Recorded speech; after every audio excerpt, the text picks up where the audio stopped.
Good evening, everyone. Welcome to another Right Circle event. It's wonderful to see so many of you showing up, and I'm guessing it's because the topic is dogs. All of us love dogs. All of us love talking about dogs, and of course, we love hearing about dogs. We have with us today Hemali Sodhi. Hemali is also the reason this particular session is so special to us as Syahi is because we've also been involved in the book a little bit. We worked with her to get the book published, and it's been a fantastic journey for us with the book. To give you a little idea of who Hemali is, Hemali has over 2 decades of experience in publishing. She's the founder of a suitable agency, a literary and brand consulting agency, which represents writers and advises on corporate communications and brand strategy. She's also the head of communications at the Center for Policy Research, a leading think tank based in Delhi. And she also consults with the New India Foundation. A dog person and a pet parent, Hemali supports several animal welfare organizations. She's passionate about books and travel and describes her best days as those spent in the company of dogs. Her first book is The Book of Dog, an anthology of original writings, which was published earlier this year. Please give her a big round of applause. Welcome, Hemali. In conversation with Hemali, we've got Richa Mehta, who's a former television journalist. She was a sports anchor and producer in the Headlines Today channel of the India Today group, of the TV Today group, sorry. She's been a part of the Jaipur Lit Fest with the Teamwork Films and is currently a freelance editor with the Penguin Random House group. Welcome, Richa. Can we have a big round of applause before we start the session? I'll leave you guys to it. Thank you. Thank you for the lovely introductions. So hello and good evening, folks. We're here to talk about the Book of Dog, edited by Hemali Sodhi, an hour dedicated to talking about the best thing that happened to human beings, animals in general and dogs in particular. Well, according to most dog people anyway. Won't you agree? So for those of you who haven't read this fabulous book as yet, let me tell you a bit about it. This is an anthology of 45 essays, some of them poems, written by some of India's leading writers and individuals who have dedicated their lives to animal welfare. These are all real-life stories, some funny and joyous, others poignant and heart-rending. And they all celebrate the remarkable dogs the writers have known and loved. So let's start at the beginning, Hemali. When and how did the idea of this book come about? Thank you everyone for being here, and thank you, Ruby. Of course, CRD has been a very integral part of this book. In fact, I'm missing Nita today, but thank you so much. So about this book, I start the introduction with a confession, which I'm going to say again. I was not born a dog lover. Dogs came into my life much later. I got married into a family which was a family of dog lovers, and when we had our first dog, it was completely life-changing. I think it's probably one of the most transformative experiences that I've had.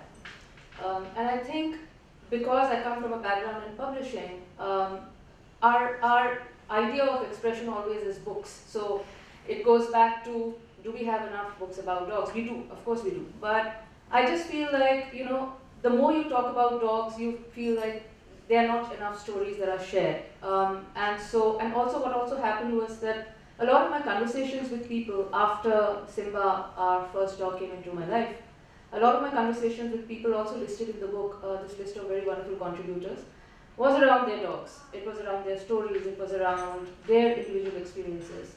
So I think the idea sort of took shape about 4 or 5 years ago. And then, of course, as always happens, it kind of went on the back burner, various things were happening. And then when the lockdown happened, the first lockdown, I think the profound relationship that I shared with our dogs and the dogs on the street who adopted me and adopted my family kind of came into the limelight a lot more, because here was this, everything was crumbling around and there was this uncertain world and we don't know what was happening, but there were our dogs who were so delighted to have us home with them, and it was a very reassuring thing. And it also brought into light again the relationship, the very special relationship that we have with our dogs. So that's the time that I started to speak to a lot of people who are listed as contributors in the book. I think the first list was about such fabulous writers, all of them. I mean, they all pet parents, most of them. Pet parents and all authors, yes, in their own right. Like all of them have books and things. Yeah. So I think, what was really remarkable, and again, this is a testament to dogs, nothing to do with me or anything else. It was just that everyone was so happy to talk about their dogs, happy to write their pieces, happy to share their stories, happy to share their transformative moments. And at the end of the day, so initially it was a list of about 20, and then the universe expanded. Dog lovers and pet parents started saying, have you thought about this person? Have you thought about, this person who works in animal welfare? Or have you thought about this person who has a very special dog story? And so this came to about 45 contributors. And I think the beauty of this book is that we didn't set out to say, write this. I just set out with a request saying, do you think you can write a story about your special dog or your heart dog? And they all said yes. So what you have is, and we didn't define a form or we didn't define a genre. So what you have is this really wonderful idea that kind of germinated, took a life of its own. The book has poetry, the book has essays, the book has photo essays which are really gorgeous. It has graphic narratives. You have Devdutt Patnaik talking about mythology and dogs in mythology. You have Anchal Malhotra talking about dogs in history. You have Suni Tarapurwala talking about the dogs of marine drive. So it's this really wonderfully eclectic, joyous celebration of dogs in our lives. And Gulzar's is such a fun piece. and Ruskin Bond. And all of them wrote original pieces, and all of them were delighted to do so. So I think that's how the book came about. And the Book of Dogs is really what it says. It is really about the dogs. It's a homage to the dogs in our lives. The dogs are center stage in this book. The humans are kind of very loving, supportive, dog parents looking from the sidelines and relating the stories. And you have mentioned in your introduction that you were petrified of dogs, right? I was. So was it a general fear of animals or just dogs in particular? There was no rational explanation for this, except that obviously I don't know at that point I didn't know I was missing out on one of the most wonderful and one of the most special relationships of my life. I was just a very timid child. I was scared of dogs. I was scared of all animals, actually. And again, I didn't dislike them. I was just afraid. I was afraid to make that connection. Also because I didn't have dogs around me growing up. That makes a very big difference. It does. And when Simba came into my life, and again, all credit to my partner, my husband, and the family I was married into, he not only changed me, but he changed everyone in the house. My parents became Simba's biggest supporters, my sister, everyone. He just had this amazing, incredible effect. And that was that. There was no looking back, and I think there's this thing about, I'm being facetious here, but there's this thing about no one can have just one. I think that also applies to dogs.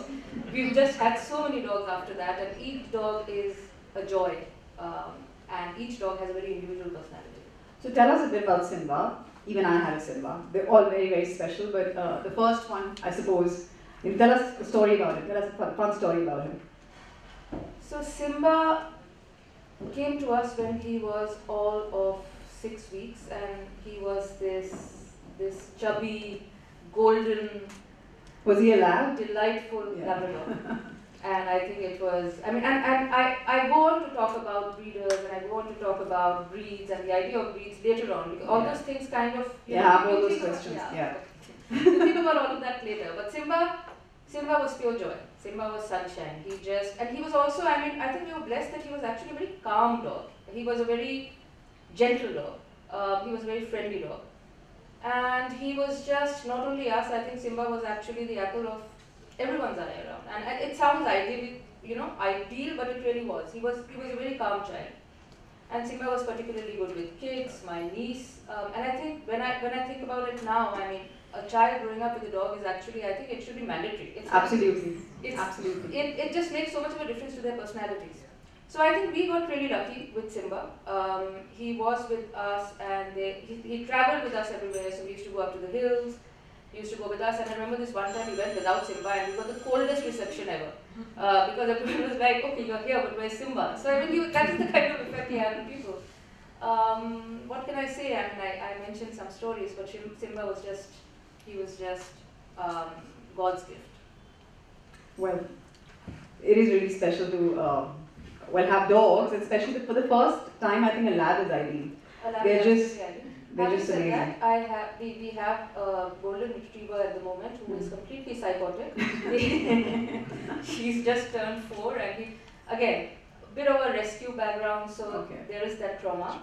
But I think we just got lucky with the personality. That doesn't mean I mean, we've had all sorts of dogs with all sorts of personalities, and each brings its own joy. But I think for your first dog to have someone like Simba was just incredible. Makes it easier, the transition. Absolutely. So let's talk about the stories. They all are special. But is there one, and I know that you can't pick because you've edited them, they all like your favorite children. But is there any one that struck a chord?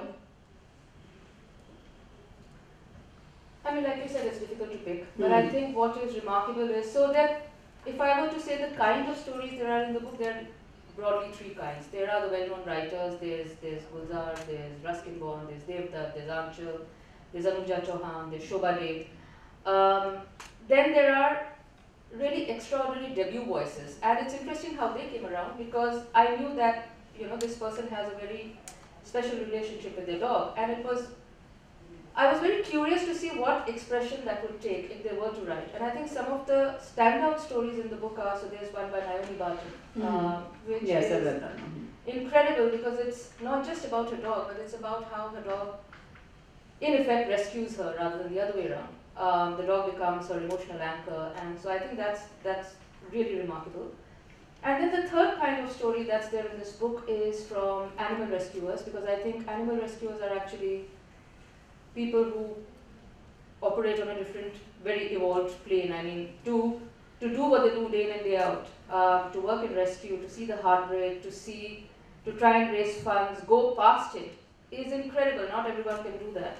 And I think if you ask me, my biggest inspirations and my biggest heroes are people who work in animal welfare, because it takes a lot. So there are some stories here. There's one from Maneka Gandhi, and it's a very different Maneka Gandhi from the one that we are usually, privy to. It's about a mother's heart and how that heart kind of breaks when she loses a dog child. So there are these 3 different kinds. And it's been broken so many times. And it's been broken She's in it, like with all her paws in it, No, absolutely.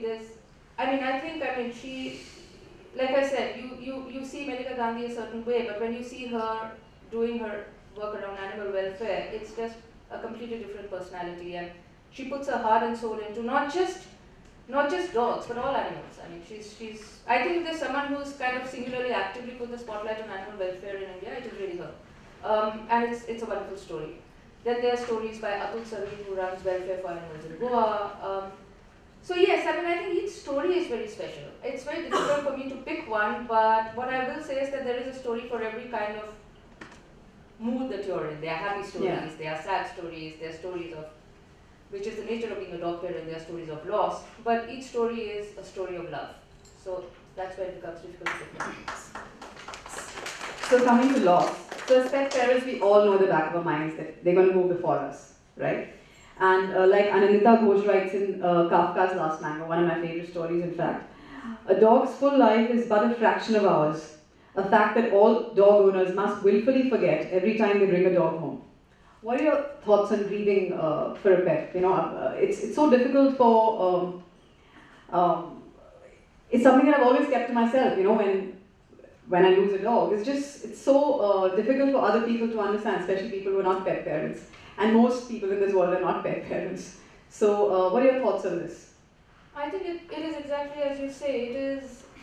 It is difficult also, additionally because of the fact that not everyone will understand what you're going through. But having said that, I think loss is loss. Loss is devastating.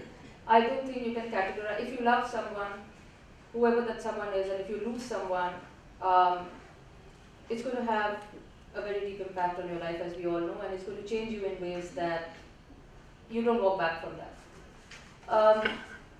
I have tried to say that that's the nature of being a dog parent, but that doesn't mean that it makes it easier. The only way I used to console myself, I mean, it's been 5 years since Simba left, and I still find it hard to talk about it. And the other dogs, we've had Jack, we've had Carl, we've had Cooper, each has left a hole in your heart.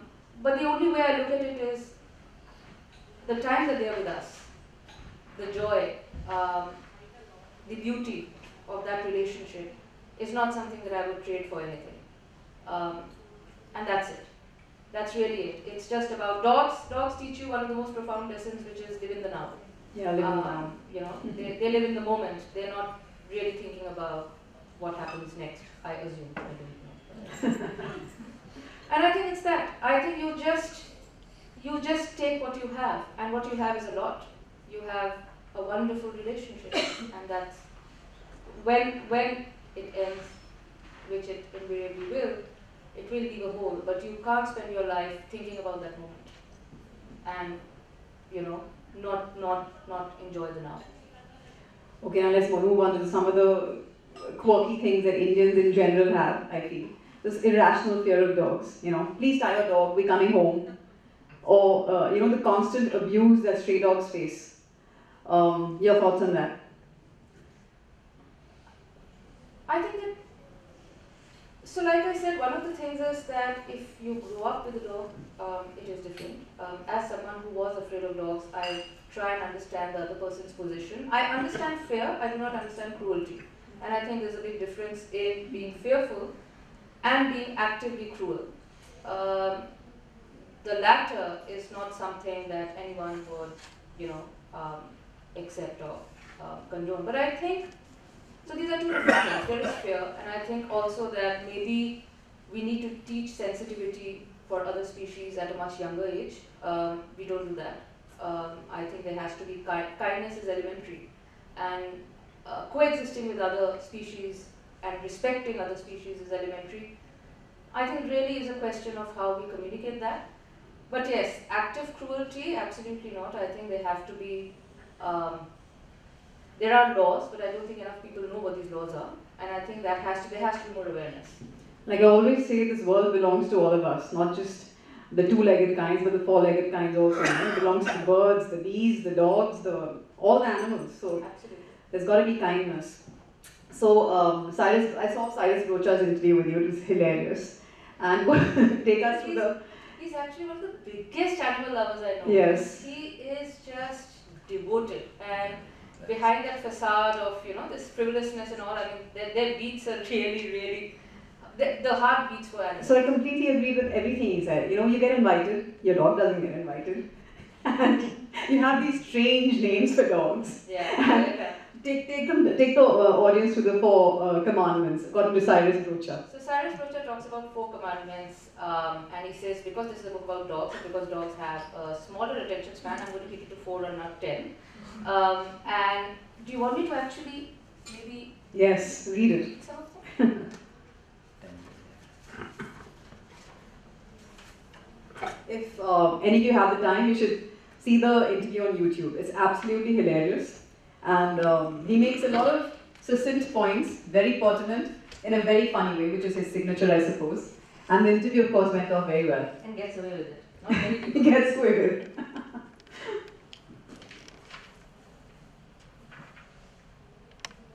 Okay. So, I'm just going to jump straight to the commandments, and I'm going to wear my spectacles because age.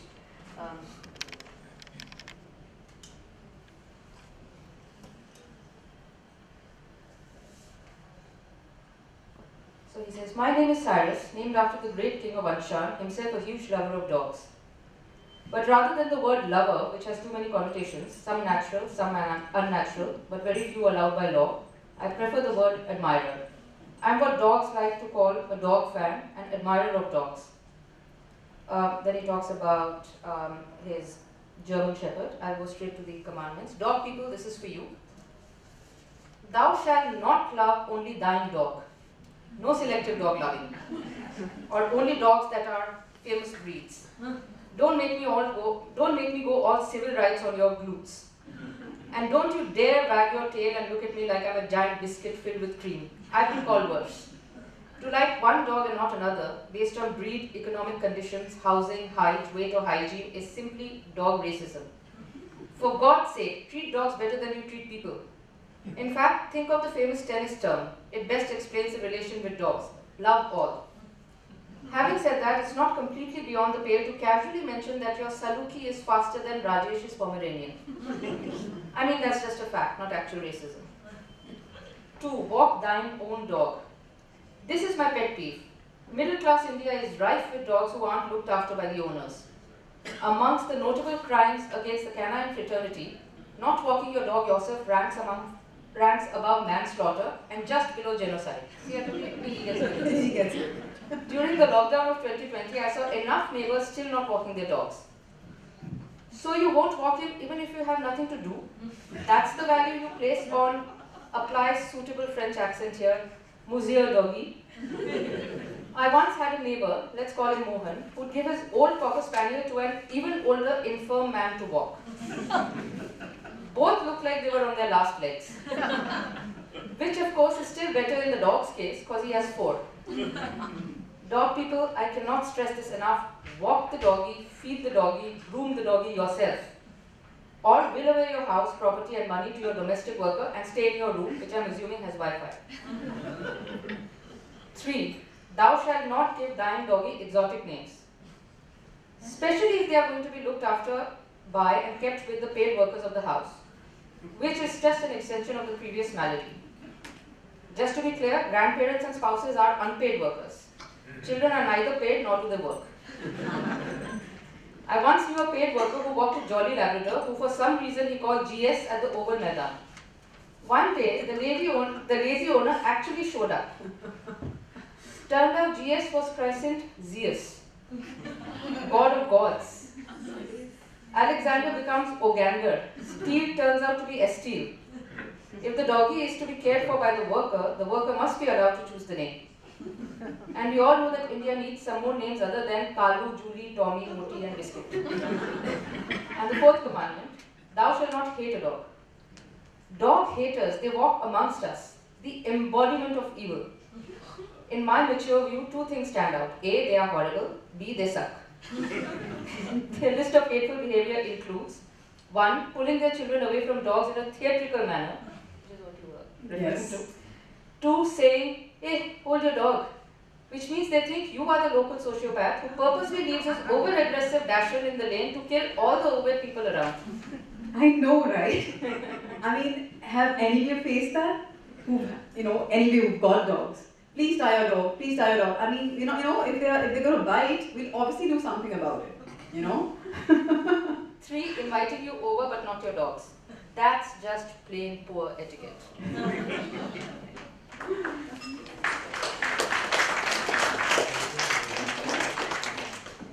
So coming back to Anamita Ghosh's story about Kafka, her mango-loving dog, she tried to delay putting her down till the very end.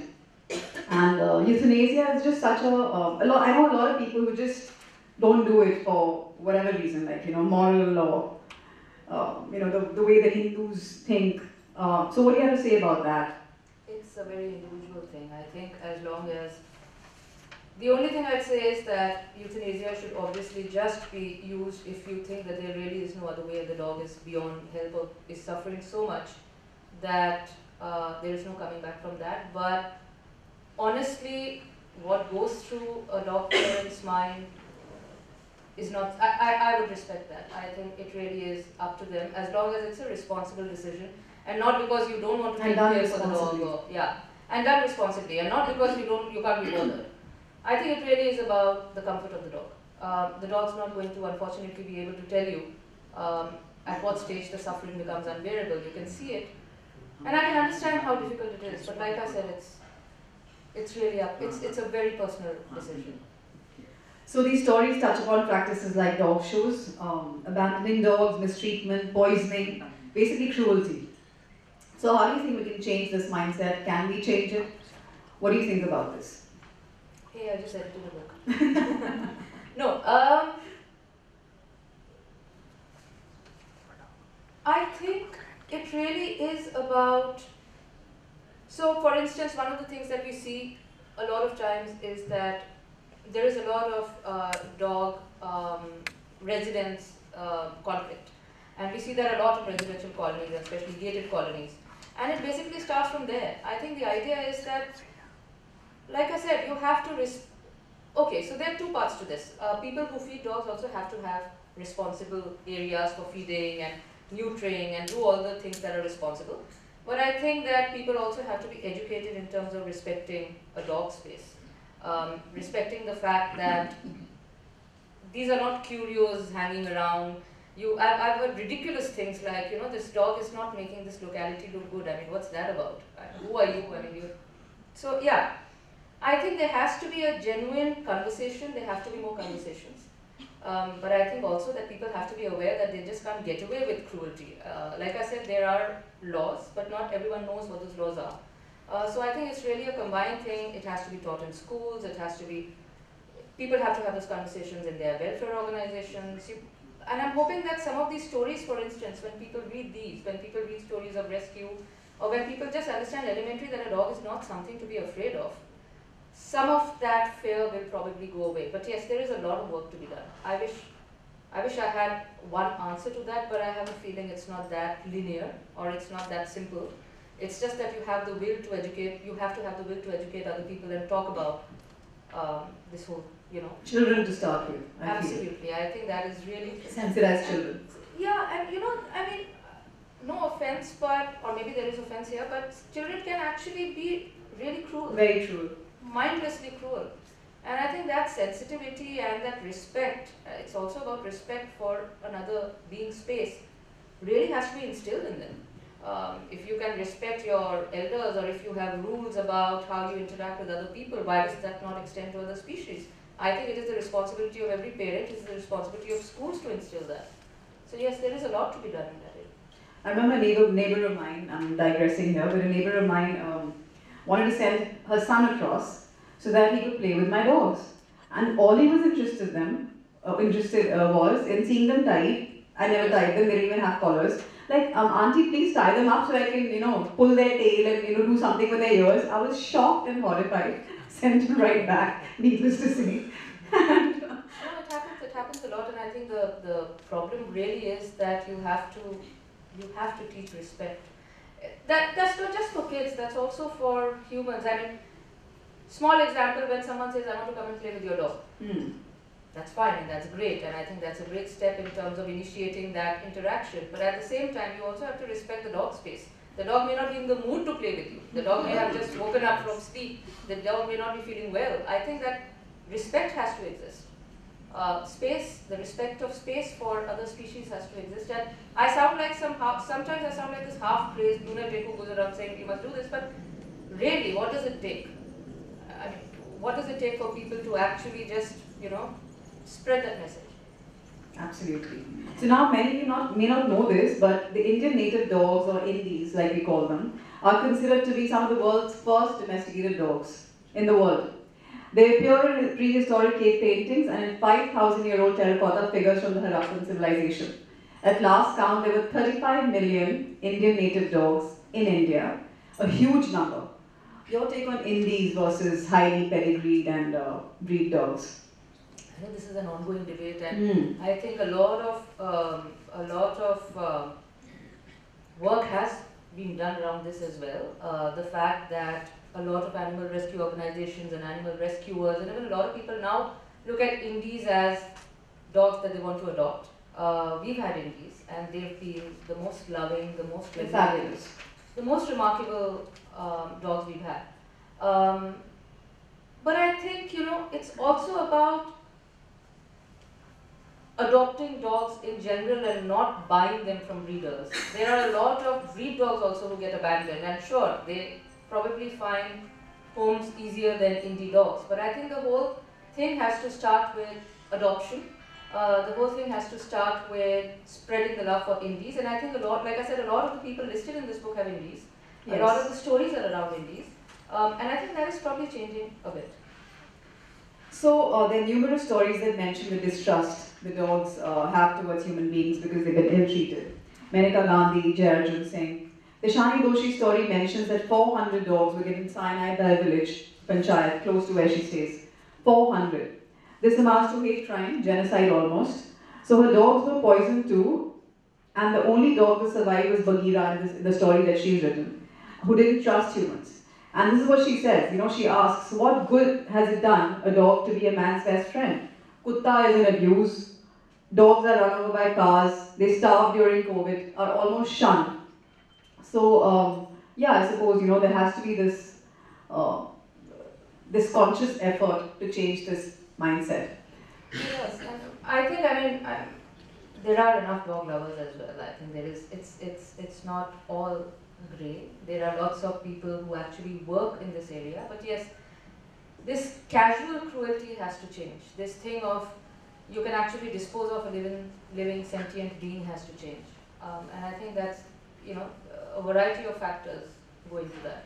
And even though the picture looks bleak, there are people who working in this field. Maneka Gandhi, Jai Arjun Singh, like I'm saying, our very own Tini Kumar in Jaipur, and Una Singh. Not many people know this, but she's adopted many dogs, and she has about 20 right now, I think. Wow. 20 of them. And this is not an organization, this is her home. So the picture is not bleak, but I don't think, I think we just need to pull up our socks some more about this. We do. And like I said, there are lots of, so one of the things that we did with this book, and that also shows how people really want to help in whatever little way they can, is all royalties from the book go to animal welfare organizations. Yes. And I think when I had these individual conversations with people, a lot of them are also, some actively like Jai and Atul and Maneka Gandhi, some in their own little ways. A lot of these people are also, I think, spreading the word, talking about the love for dogs. But yeah, it's an ongoing process. And the attitude towards indies has changed. It definitely has. It's changing. I see many more people with indies now, Yes. which is a very promising sign. Yes, a lot more people, and a lot more people actually go out now looking for indies. I think what happens with these breed dogs is the personality, they have specific, like a Dachshund is a certain way, a Lab is a certain way, a Retriever is a certain way, a German Shepherd is a certain way. So they don't know what they're getting when they get an indie. The personality type is just all their own. Yeah, they're all very lovely. All of them. Yeah, absolutely. So, would you like to read an excerpt from the book? Sure. You said something about Gulzar. So. Sure. So, Gulzar's dog was called Pali. He does have another dog, but Pali was his heart dog. He was a boxer, and he and Gulzar spent many an evening in companionable silence, as they say. This book has the essay in its original Hindi and also the translated version, and I'm going to read to you. There's a small introduction, and I will then read the essay in translated version.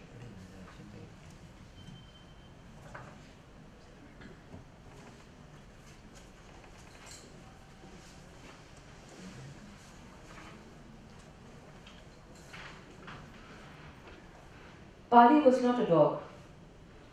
Pali was a boxer. We would go for our morning walks together. He was very sensible. He wouldn't let anyone come near me.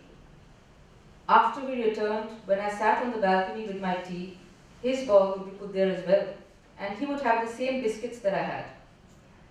If by any chance he was served different ones, the displeasure would show clearly in his eyes. Who do these servants think I am? And he wouldn't eat. When I went into the office room for the day's work, he would come there as well, like clockwork. He would settle himself on a dari close to me. In the evening, we would shut the office and go back together. Pali was a friend, a companion, and many more things besides. But whatever he was, Pali was not a dog. A poem about Pali. So the background of this is that there are three of them in the room. There's Pali, there's Gulzar, and there's a friend of his called Pratipal. There was a problem. How was I going to call Pali now? My friend Partipal, Pali and me, the three of us were sitting in the drawing room. What if I said Pali and Partipal replied? When did you get a dog? Partipal asked. Pali looked at me sideways. I never call Pali a dog. Though when I'm angry with him, I might sometimes call him an ass. I said he was very small when he came. I mean, when I brought him home. He would fit in my palm. I could put him in my pocket. I was afraid that Pali might interrupt me with a bark at any time. Partipal said, dogs are known for their loyalty. There is no animal that is as loyal as a dog. What about you? Aren't you loyal? I could hear Pali mutter. I think there's no more loyal servant than a human. But why do dogs bark when they see another dog? Partipal asked. That's their language, yaar, I said. What else? Are they going to speak Urdu? Leave it. But Partipal's needle was still stuck in the same place. Why do they say it's a dog-eat-dog world? Pali looked like he might answer, and men are their own worst enemy. Partipal went on. It's very difficult to take 14 injections if a dog bites you. Pali muttered under his breath, and if you bit me, I would die, probably of shame. I was getting a bit agitated by now, and that is something Pali can always smell out. He brushed his tail briefly against me and winked as if to say, take it easy. Finally, Partipal got up to go. He laughed and said, the dog doesn't say much. Looks like he's taken after you. What have you named him? I took a deep breath and said, Partipal, but we lovingly call him Pali.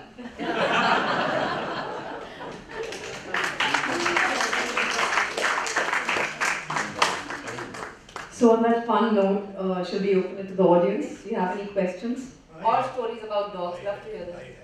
Yes. I don't know whether I need the mic.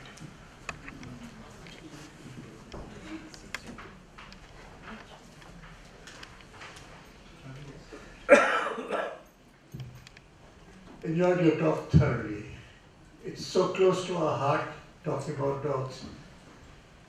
I haven't had a dog companion after my teenage years or maybe medical college years.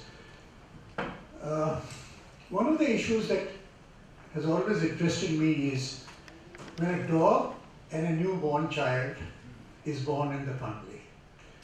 It's amazing how the dog becomes a caretaker. Yes. And it's amazing that even the angriest of dogs, dogs which are psychotic, as you said sometimes, also become so passionately affectionate, protective. Have you written any of this kind of tales also in your book? So there are stories about dogs and children, growing up together. Not that many, I think, of infants and dogs. No. But you're absolutely right. I think even the dog changes, and it's almost like. So I don't know if you know that dogs have also been known to be nanny dogs. In the UK and the US, some. And like seeing eye dogs and other dogs are Yes. dogs which are specifically trained to do something. But that's training. Yeah. I'm talking about the innate development of a dog heart, Yes. which becomes suddenly very maternal or paternal. It does. And sometimes it will rebuke you also if you have not done your job properly. Yeah. There are lots of stories and lots of videos where you see that the dog actually is so protective towards the infant. You're absolutely right. I'll tell you, sir, this has happened to me. I have 2 sons, and my 2 dogs came 2 years before them. And extremely protective, and in fact, I didn't have maids to look after my kids, but my dogs were a huge part of that bit, when they're really small and they need to be looked after and things. So yeah, I know exactly what you're talking about. If I'm permitted one more question, this is totally divergent from the other aspect. We talk about these 35 million Indies. Most of them are on the street. Most of them are not respected, not liked. Their poo is all everywhere. They're dirty. They will be called dirty. They will be called all sorts of things. Is there a real solution of how to make this situation something which is not cruel, affectionate, and yet it's a huge burden on the economy? Feeding 35 million dogs is a lot of money. Has anybody thought of that? So, I think this is exactly why we have such a strong neutering program in place now.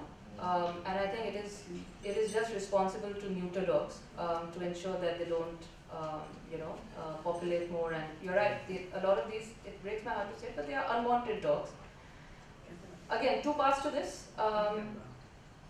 I think we can probably afford to feed those dogs. We do a lot more. but I totally get your point that there has to be responsible neutering, and I think a lot of communities do that. A lot of welfare organizations do that, and that is something you can't do anything about the dogs that are there. I think, and they are someone's responsibility. I would differ with you a bit slightly in terms of whether we should take care of them or not. But I think you have to be responsible in terms of making sure that it doesn't go completely out of hand. So, which is why. So there are organizations like Friendicos, there are organizations like many organizations, I'm sure even Jaipur has a lot of Help in suffering, which actually help neuter so that the population doesn't explode even more. But it sounds very cruel when you hear in the natural reserves, you've heard of culling. When elephants are killed, when other animals are killed for a short period. And it's considered to be conservation. It's considered to be humane because those animals would have otherwise suffered either in being not kept alive, food, injury, all those aspects come in. And anyhow, this is an eternal thing. We can debate about this, but I think a healthy dog or a dog which actually is a young and healthy dog, I would. Also, they're not being fed, sir, by people. I mean, they are frankly foraging and looking after. I mean, we're not feeding per se these 35 million dogs. Many communities are feeding them. There are lots of people who moti late at night. The last meal is being shared with them. Jo bhi chapati bach jata hai, moti knows where to come. But that's just kindness. That's not kindness, isn't That's it? dog loving. That is dog loving. So yeah, this is going to go into like problematic territory. So we will agree to disagree on that. But I think yes, neutering is very important. It is very important to make sure that we actually are responsible about the dogs, which are the stray dogs around us. And a lot of organizations. Thank you very much. Hi, I have a question. So, when it comes to pets, I have always been very neutral. Till now, I'm very neutral. I'm here. Yeah. Sorry. So, my question is that some time ago, say about 2 years ago, I was at the airport, and since the flight was delayed about 3 hours or so, there was a discussion amongst me and some of my students, and sab bahar wale bhi sab jud gaye. So we were talking about pets, having pets with you in the house and XYZ. So my reaction was this only, that I am very neutral. So we had one sadhu with us. He called himself as sadhu and not a guru. He said, I'm a sadhu. I don't know what difference was that, but he said, I'm a sadhu. He said, it's महापाप. किसी भी जीव को अपने घर में रखना is महापाप. आपको कोई बांध कर रखे अपनी टेरिटरी से बाहर या अपनी टेरिटरी के अंदर, तो आपको कैसे लगेगा? So what is your point of view on that? Means he said that these dogs are meant to be in an open environment. They are not supposed to be in the house with you, because humans are supposed to live in the house and not dogs. So there were about 50 people who were going to, I think they were going to just bounce on him with lots and lots of things XYZ, but somehow they announced the flight and the discussion got cut there. But I'm sure those 50 people were not very happy on what he said. But it was there in my mind that what made him say that? Is it in our religion कि नहीं रखना चाहिए, or from where has this suddenly come? I'm just glad I wasn't met that sadhu. But going back to your question, there is a piece in the book on dogs in mythology, and of course there are lots of books about the domestication of dogs and the history of dogs. Obviously they descended from wolves, and there's this whole, over centuries they have become domesticated in terms of being able to and becoming house dogs. I mean, people will have different opinions and different views in terms of. No, is it mentioned in our religion somewhere that I shouldn't be keeping animals? I don't think it is, but then because he claimed that. This is the first time I have heard of anything like this. ग्रंथों में कहा गया है कि कभी भी आप किसी भी पशु को अपने घर में बांध कर नहीं रख सकते. What about cows? See, I think, I mean, I asked him that. He said कि काऊ का घर के अंदर नहीं रखते हैं, बाहर होती है. गाय घर के बाहर होती है, अंदर नहीं होती. I did ask him. I asked him about goats also. That he said that he answered the same thing. So it's still there in my mind, you know. I mean, what is it? I honestly don't think it is mentioned in religion, and I also think what you're talking about is a larger debate and a larger conversation around, like I said, there's a proper science to how dogs have been domesticated over centuries, and there are some very good books around that. I think dogs, as we know them now, most of them are not going to survive on the streets. Dogs, I mean, like every species evolves or changes, evolves maybe to loftier word. Dogs do too. So again, like I said, you should probably read up on the domestication of dogs and maybe discount a bit of what Peter Sadhu is saying. I don't think. Hi, good evening.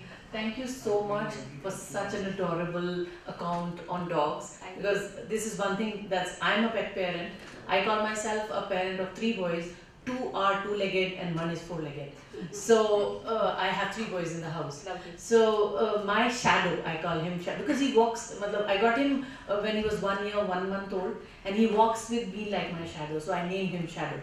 So he's a German Shepherd. Lovely. So I would like to answer Sadhu Baba that a cow cannot stay in the house, the goat cannot, because they cannot be potty trained.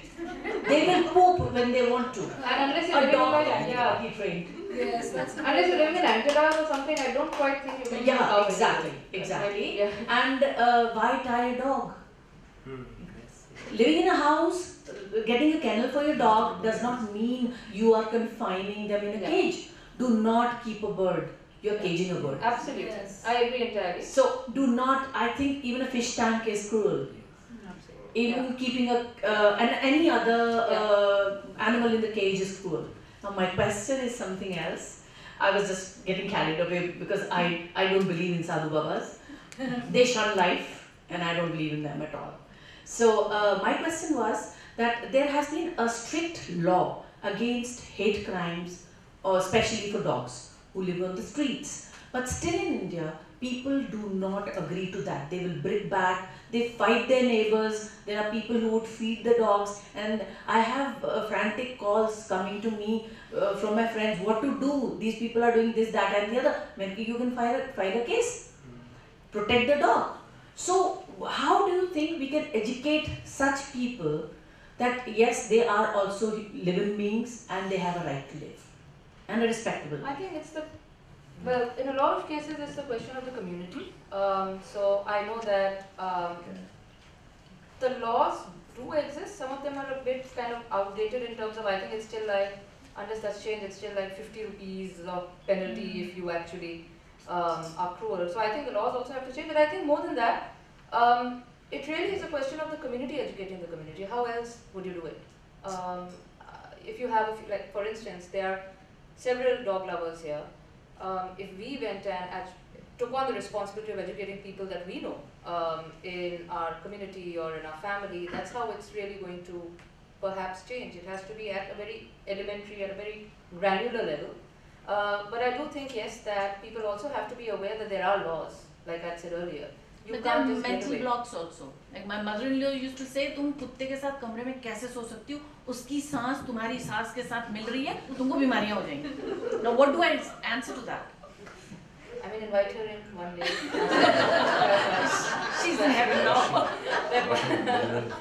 Also, horrible stories of dogs being abandoned Yeah, during that's so COVID. heartbreaking. In Shanghai, they've been put in sacks and left on the road that they're carrying COVID. They have been, and I think the problem also is that, and I have never understood why you can actually go and buy a dog. What's that about, like buying an animal?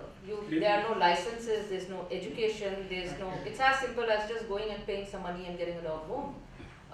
So I think it's a larger question you're asking here.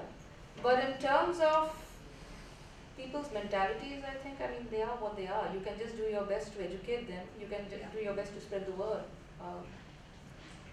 and hopefully there will be a change, and hopefully there will be more conversations. I think the conversations are beginning. Yes. I think the fact that a lot of the animal welfare organizations which operate are now actually getting a higher profile. I know lots of my friends over the last 20 years who actively now go and volunteer, their kids volunteer. The other day I was talking to someone who said, my 7-year-old wants to volunteer in an organization. So I think those changes are happening, and hopefully they will continue. I wish there was a simple answer to this. I think it's just many moving parts to this. Hi, good evening. First of all, Hi. right here, yeah.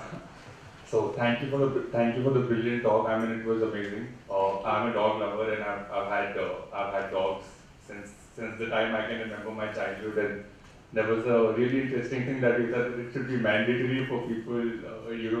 They should be risen up with dogs around them and all of that. My wife is really scared and petrified. She's trying to come around with it. So obviously she resonates with your story.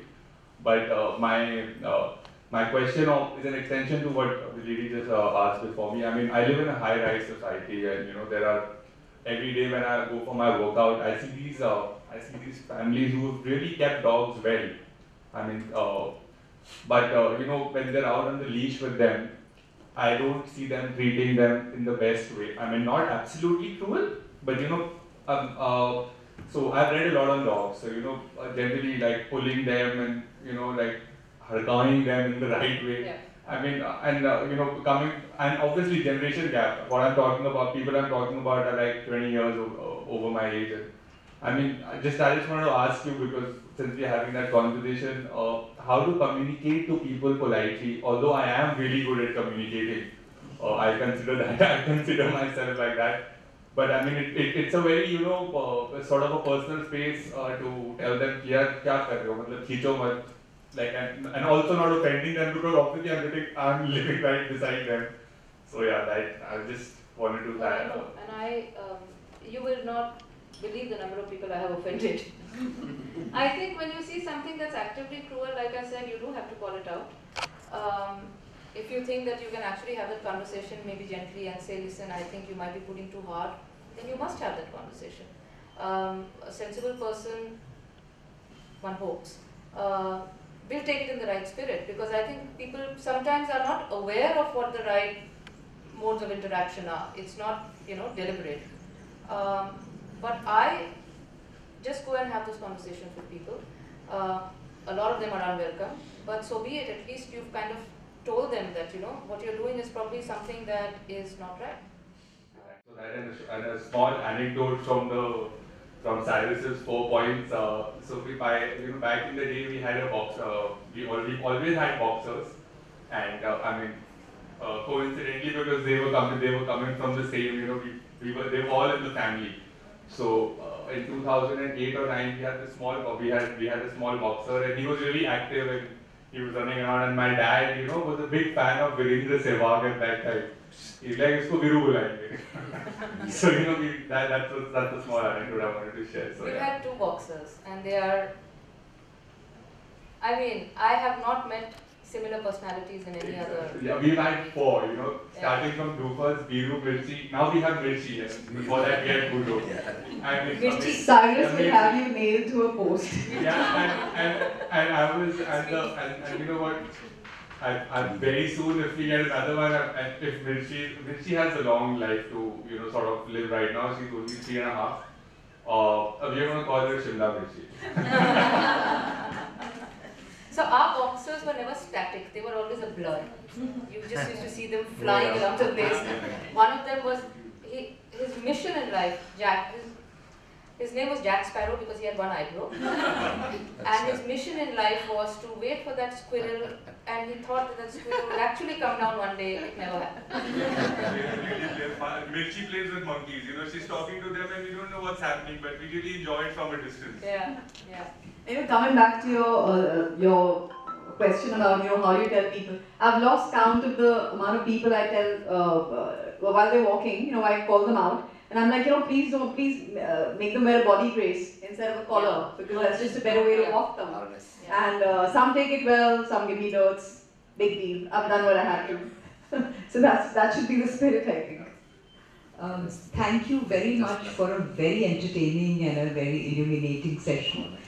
But I just want to share my feelings, and I have, it's my little 2 cent bit, that the emotion that dogs bring about in me is one of gratitude. Yes. Because they are therapeutic, and as a medical doctor, it has been my experience that patients heal much better when they have a pet dog with them.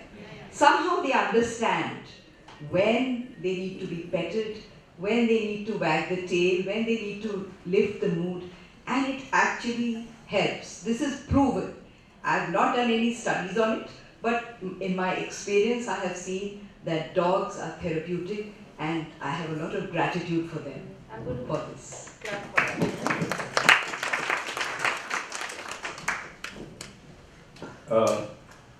Funny question. You have these modern world, I find that even in Jaipur this is hit, whereby there is this big contraption of a bus where you take your dog for shampooing, etc., etc., etc. America is famous for it, where you find these pooches with bows and all sorts of things dressed up like little clowns and what have you. To my mind, that is pure cruelty to the animal. First of all, you're knocking the tail off, which is the natural thing. Now, I mean, you can imagine trying to do something to a man like that, equivalent. How would he feel? What is your take on this sort of thing that is, I think some people are obsessed. So docking and air cropping is a different. No, I'm saying that, you know, just dolling up the little dogs and the dressing up dogs and bows funny and arrows costumes and all that sort of thing. I mean, I think it's a extension of that. You won't even do that to your own little young daughter or something, I'm sure, or a son. What some of these kids, what people do to the dog. I mean, the dog, poor thing, is so uncomfortable wearing socks and, you know, can't even walk, can't even do anything normally. You know. I see where you're coming from, but I feel, I mean, look, if it comes from a place of love and the dog's not too comfortable, I'm pretty sure the dog doesn't probably mind unless he's uncomfortable. That's where I draw the line. But listen, we have so much of hate already. If someone is expressing their love in a way which is harmless, so be it.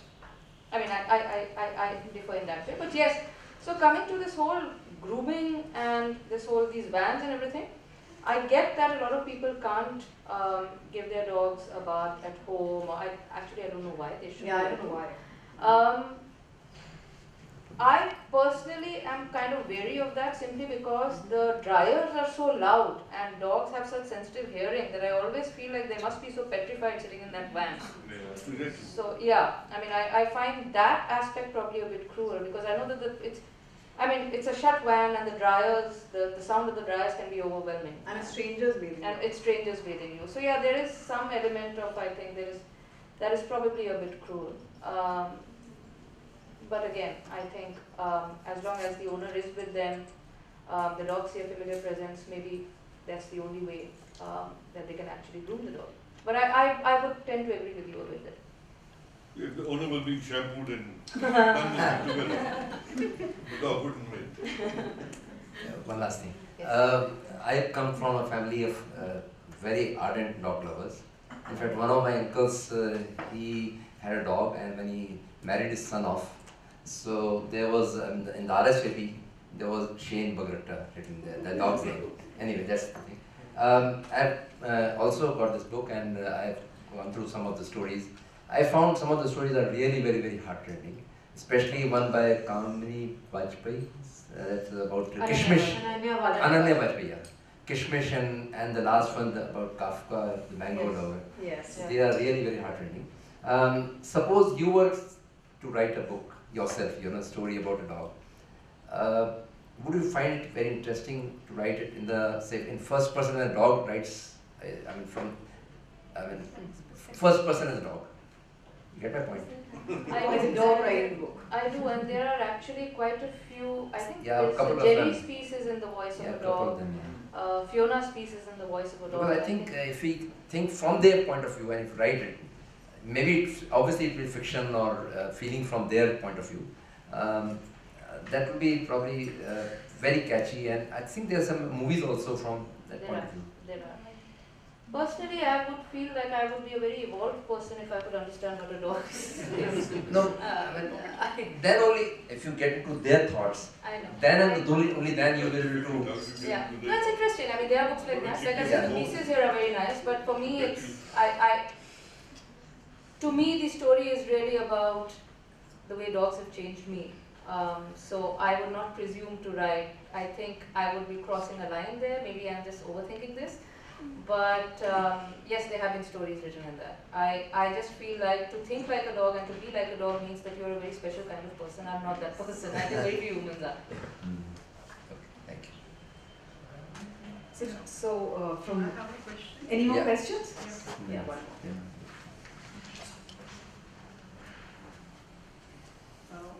I'm also a fan of dogs, and I've kept some dogs too. What I would like to know, and this is a question, why do they amputate the tail of some breeds of dogs, like Dobermans, Cocker Spaniels? Why do they do that? Is it for beauty, or is there any practical purpose? I honestly think it's a cruel thing to do. I think it fits some earlier idea of an aesthetic, but I think that's outdated, and hopefully that is something that is changing. I don't know the practical reasons behind that, but we and all the people I know, we have not, like, so we've had boxers, you've had boxers, I'm sure you've not dogged their tails, I mean, we haven't.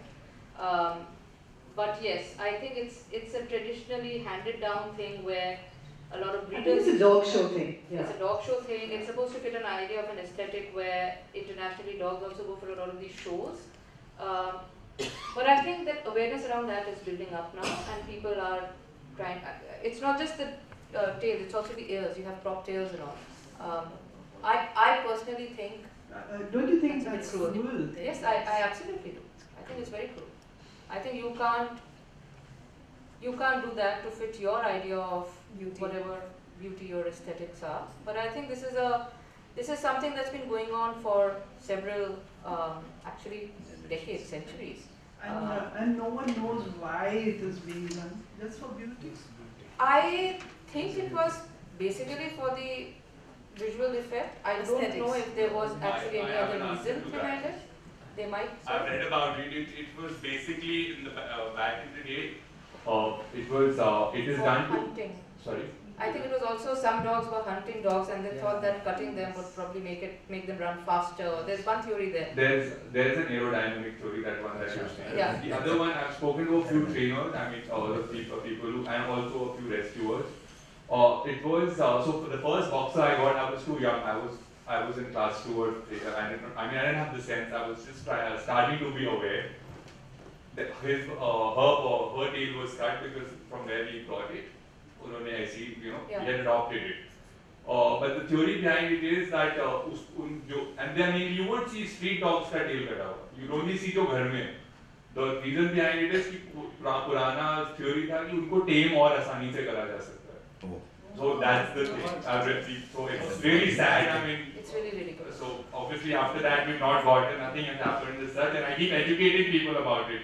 Yeah. वो जब भी wherever I see and I'm like, आपको ऐसे मिला था या आपने करा? And then I just tell them that there is no logic to it. Just imagine cutting one of your organs. It's a way of them expressing one of their emotions. Yeah. So it's really sad. A lot of them actually get it cut at a really young age. So the breeders are cutting it before they kind of sell the dogs.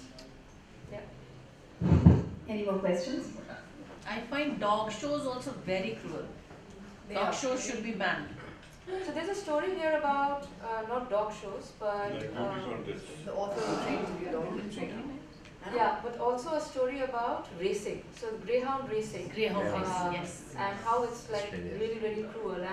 But the story is actually a happy one, where the writer Meenakshi, she lives in Canada, and she actually adopts only retired greyhounds, and how they actually learn to trust again, which in itself is a thing of beauty, because you've kind of been treated as this machine for all your years, and then when you retire you find a home, and then you have to kind of unlearn what you know, and you learn to love and you learn to trust. So that's a happy story. But yeah, that story is about greyhound racing, and that's equally cruel.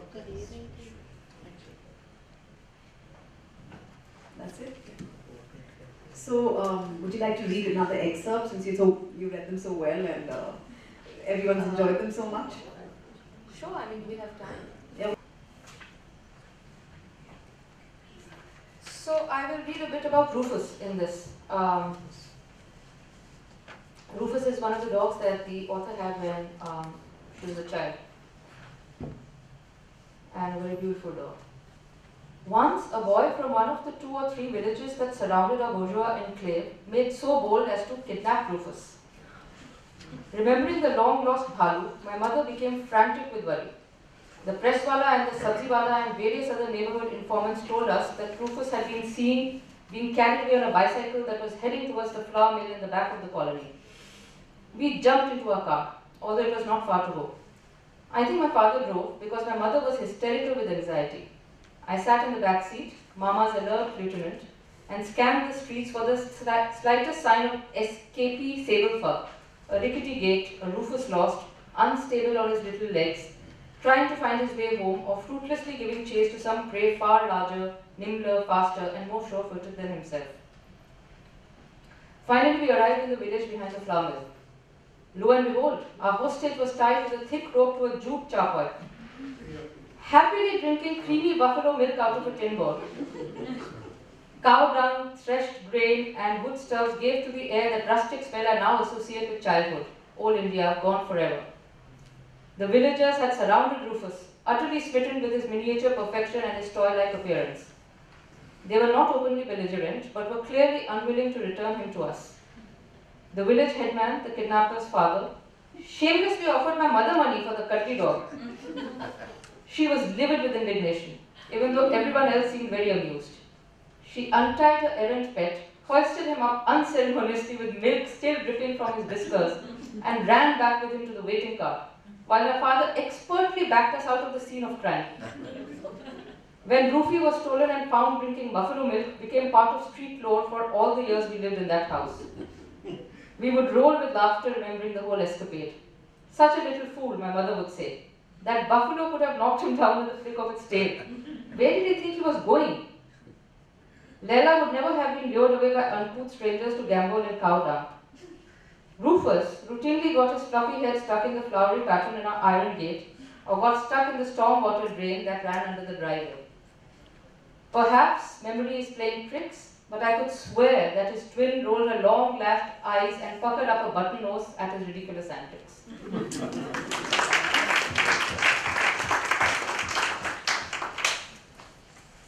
This has been a truly enjoyable session, Hemali. Thank you. This has been the loveliest group I've interacted with. So many stories about dogs and dog lovers. This is such an incredible book club because the author actually shows up for these book clubs for talking, so this is actually amazing. And I'd like to end with this lovely quote from Abhishek Joshi in his story Dogs Never Die. He writes, "Love at the end of all things should be like how a dog loves you. You may be lost in the world's design, the little goals, planning that blueprint for life, while standing patiently. The dog waits for nothing, but only you." So I think this pretty much sums up. Can we have a big round of applause for Hemali and Richa?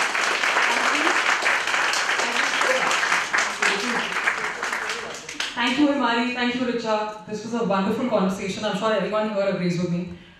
Before I let all of you go today, I'd like to thank our partners, the Prabha Katan Foundation, Shri Cement, SAS Women, and the Spajia Foundation. And of course, ITC Rajputana, where all of us are right now. From everyone at CIE, thank you so much. Thank you for being here today. You guys all know the drill. One book per family is available there. Before that, may I invite Mrs. Vedhi Singh to please present my mentors to our guests.